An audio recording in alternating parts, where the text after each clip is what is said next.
Today we are going to be looking at the pelvic rock and using it as a means of improving ankle and hip mobility. We are also going to be using it to assess and potentially treat foot and or pelvic floor problems. You might be wondering how on earth we go about doing that. Well, as we said before in the breathing video, there are diaphragms all over the body. And we have one such diaphragm in the foot. As you can see here, I've marked out the foot tripod, and this whole area acts like a diaphragm. As we breathe in, it expands and spreads apart slightly, and as we breathe out, it contracts again. So we have this movement with each breath that we take, and obviously we also have that when we're walking.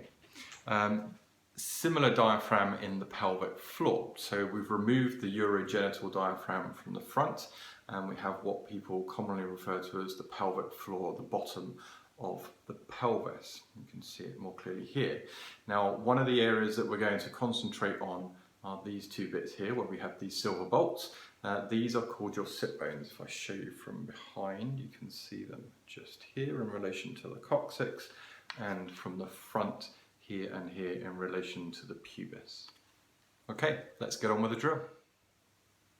So we're going to start off in a quadruped position, but there are a few changes that we need to make before we do any work here. We are going to bring the feet in closer together.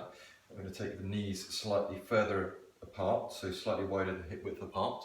I'm going to tuck the toes under as normal. Take the heels out slightly so that we have the little toes engaged. We're going to make sure that we are pushing the ground away with our shoulders, rotate those arms so that we can engage the little toe. Now we want to make sure that we maintain our neutral spine throughout this drill. Now a neutral spine will be whatever normal is for you. The only slight change will be up at the neck. We're going to have a nice long neck, slightly tucked chin, so that we avoid the temptation to be in this posture, which most people tend to like when they're in a quadruped position. Now, as we breathe in, we're going to be eccentrically loading the pelvic diaphragm.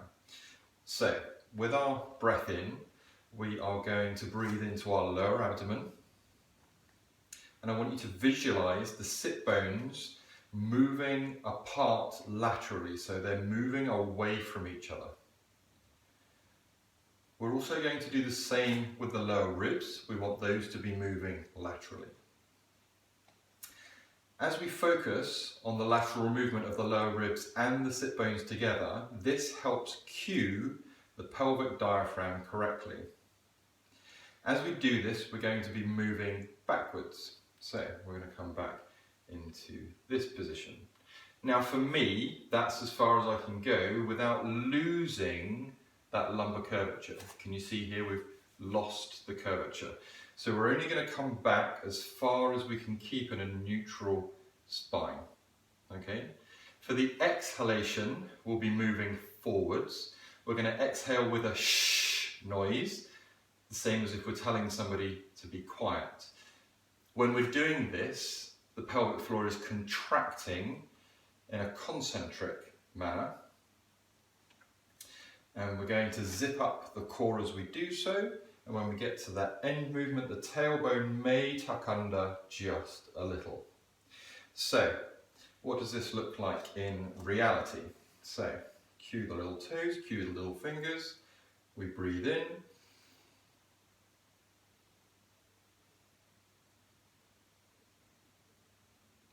and out.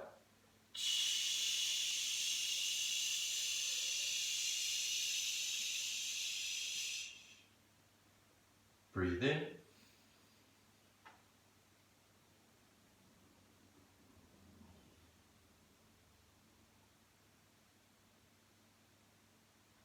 And out.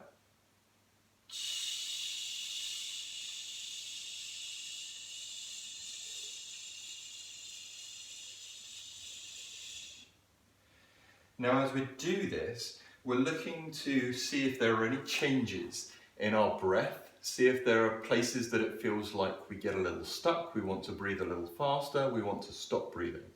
We're also looking for any pain or any tightness, particularly in the feet or pelvic region. And we use those self-assessment tools to know where it is that we need to do the work later.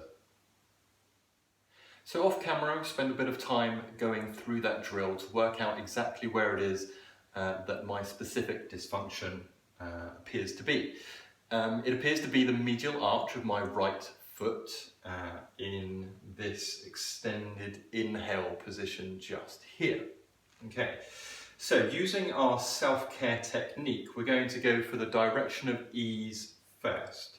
So we are going to take ourselves across. So if this is where I'm having most of the problem, down in this right hand corner, we're going to come up in this position. So does that make sense? If this is where it's most uncomfortable on the right, so right hand side in this position, we're going to come across into this position, making sure that we have those cues, and we're just going to hang out here for a little bit. So this is our eased direction. This is the position that we are most comfortable in. After we've hung out there for a little bit, we're going to take an inhale. Make sure we spread those ribs and sit bones laterally as we come back into that right hand side, and we're just going to stretch into that region. And that's already a little less comfortable, but it's not completely resolved. So I'm going to spend a little bit more time up here on that opposite side, making sure we've got all those cues, making sure that we're still pushing the ground away with our feet, with our hands, stick it out here for a little bit, and then we're going to come back. Inhalation position, laterally through the ribs, laterally through the sit bones. I'm going to come down into that right quadrant, making sure that we keep a nice neutral spine as we do so. That feels a little better, but I think there's a little bit more work to do. Okay, good. So next up, if you've still got some issues, we can look at finger magnets. So for the finger magnets, I've actually changed the position. Now you might be horrified to think that I'm actually going to do some work on the pelvic floor. You'll be pleased to know that my finger magnets are not drawn to that position. So whilst I have my primary issue here, and we are linking that to the pelvic floor with what's going on, having listened to my body and sat with it for a while and tried to understand what it is that I need, we actually find there's a point just here that needs work with that finger, and there is a point just here that needs work with that finger. So we're just going to sit here and we're going to breathe and relax, keep listening to our body, see what happens. And remember, this is a nice gentle touch. Okay, so we're touching lightly, we're just seeing what happens, and we're waiting until it feels like our fingers no longer want to be engaged with these particular points.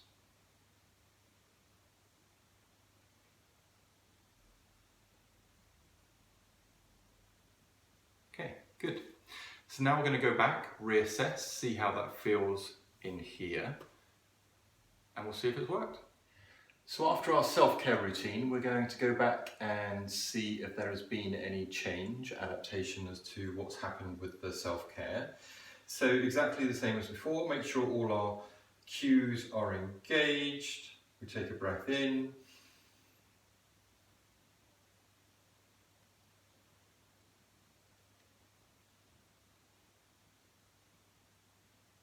And out.